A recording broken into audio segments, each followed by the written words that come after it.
Hey everyone, it's Matt. We officially have some changes in Congress that will certainly impact stimulus going forward. Also, Joe Biden just signed 17 executive orders, some of which could actually impact you. I want to talk about all of that in this video, so let's get into it. But hey, welcome back to the channel. So great to see you here. Thank you for allowing me to be your daily advocate. I truly appreciate it. It's going to be very busy going forward here with a lot of changes going on, and I want to be sure to bring all of that to you because I want you to be aware of anything that could possibly impact you. So, thank you so much for allowing me to be that guy. I truly do appreciate it. Feel free to share any of the videos here with your friends or family, even social media, if you find that anybody could benefit from this information. Like I always say, I just want to do everything I can to help all of you. I know there's a lot changing right now. There's a lot going on with the stimulus and everything else, and I just want to make sure that all of you are taking advantage of everything you possibly can with everything going on. So, with that being said, let's get into it and talk about the changes in Congress, what this means for stimulus going forward, and what about these 17 executive orders that Joe Biden signed today. All right, let's start with Congress. So, previously, we knew Mitch McConnell was the leader in the Senate, right? The majority leader in the Senate. Well, that's not a thing anymore. Mitch McConnell is still there. Mitch McConnell is still in the Senate. However, he is now the minority leader. He is no longer the majority leader. In fact, Chuck Schumer today took over as the majority leader in place of Mitch McConnell. So, the difference being Mitch McConnell, of course, representing the Republicans, and Chuck Schumer representing the Democrats. So that is one massive shift there in the Senate. Remember, there were a couple of instances in 2020 where Mitch McConnell had a few bills that were presented to him or proposals, and it was a matter of will Mitch McConnell bring it to the floor or not? And he has that power to decide if he wanted to bring it to the floor for a vote or even introduce it. There were some instances, like the $2,000 stimulus check amendment is one of those instances where he just simply didn't bring it to the floor for a vote. He didn't even entertain the idea.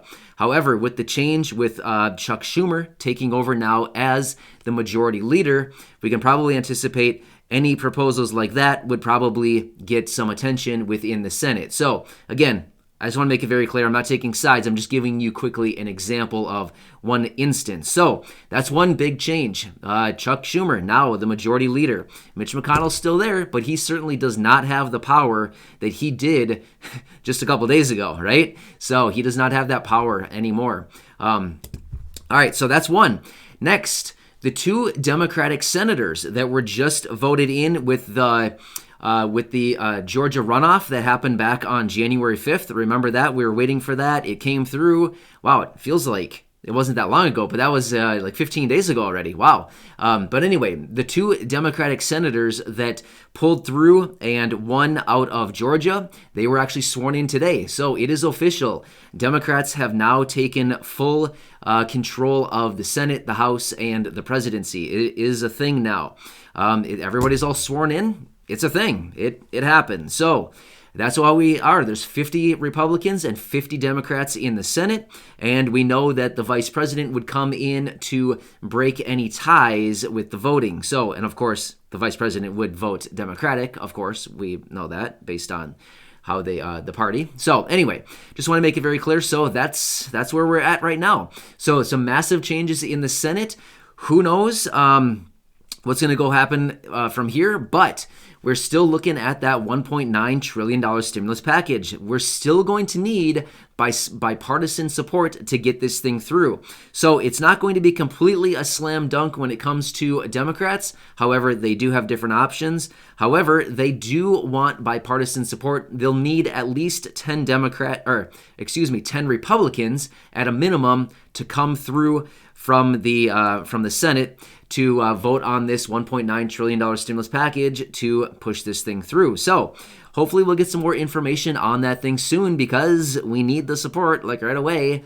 We need them to come through with this thing as soon as possible. So that's what happened with that. I will continue watching it, and I'll continue to give you any updates on the $1.9 trillion package as we get them. All right, so let's talk about some of these executive orders. Now, like I said, 17 of them signed this afternoon from Joe Biden once he made his way back to the White House this afternoon. I'm not going to run through all of them because a lot of them don't pertain to many of us here. However, I am going to talk about a few of them because they actually do pertain to a lot of us here.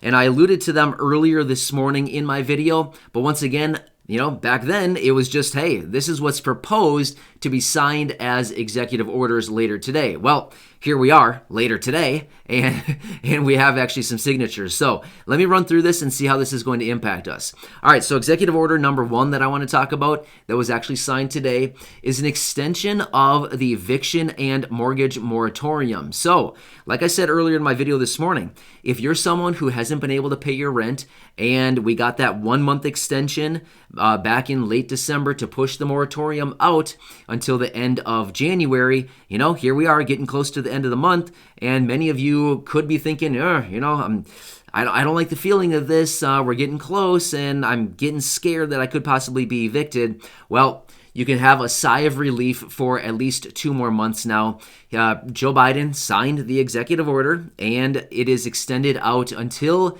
March 31st at a minimum. So that's a good thing for many of you who are behind on your rent right now. So that's a really nice one. That hopefully that allows you to relieve a little bit of stress lately. I know that a lot of people have been really worried about that. Like, I'm feeling really stressed out. I'm facing eviction here within just less than 2 weeks. So hopefully this gives you a sigh of relief until we can get some of that rental assistance flowing, some of that money flowing, so that hopefully some of you can take advantage of that. Pay for your past due rent and hopefully get some rental assistance going forward so that when that thing expires once again, whenever that happens, that, you're taken care of at that time. So that'll be really nice for a lot of you. Also, I want to share with you a quick statistic, just in case you didn't catch my video from this morning. I just want to throw this one out there really quick. I talked about this morning, and that is there are 20% of renters are behind on rent right now. So if you're one of those people, don't feel bad. You're certainly not alone. 1 in 5 people are behind on rent right now. Also, another statistic I found was 10% of mortgages are late right now. 10%. So 1 in 10 mortgages are late right now. Again, that's a big number. So just wanted to say, if you're one of those people, please don't feel bad. You are not alone. I just want you guys to know you're not alone during this. So I want to continue being here for you. All right, one other thing. There was another executive order signed for the extension of the deferral for student loan payments until September 30th. Now, we talked about that this morning, and he signed it this afternoon. So there is a deferral of the student loan payments, federal student loan payments, until September of 2021. So again, that'll push it out quite a bit.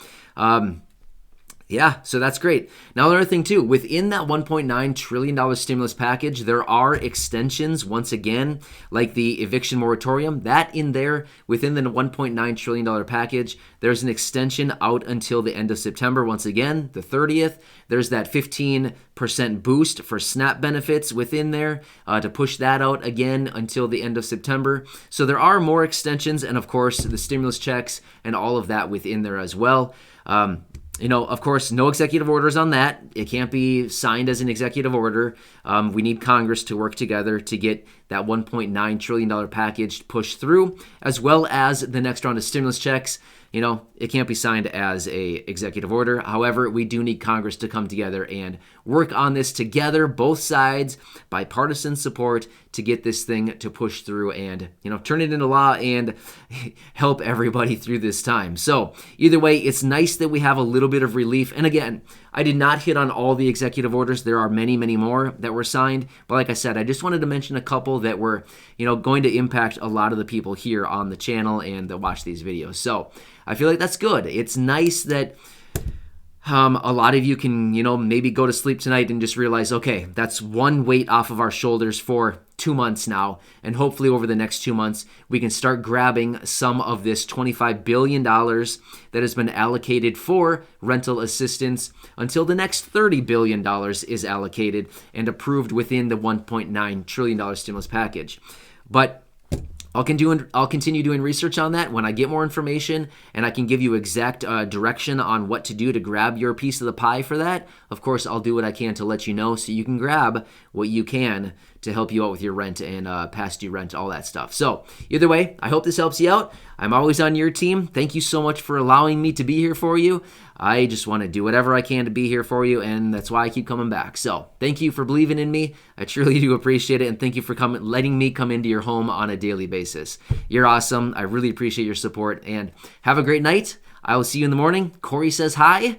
Before I started filming, she says, hey, tell everybody I say hi. So Corey says hi to all of you, and we're just so excited to have all of you here. So thank you once again. We'll catch you again in the morning. See ya.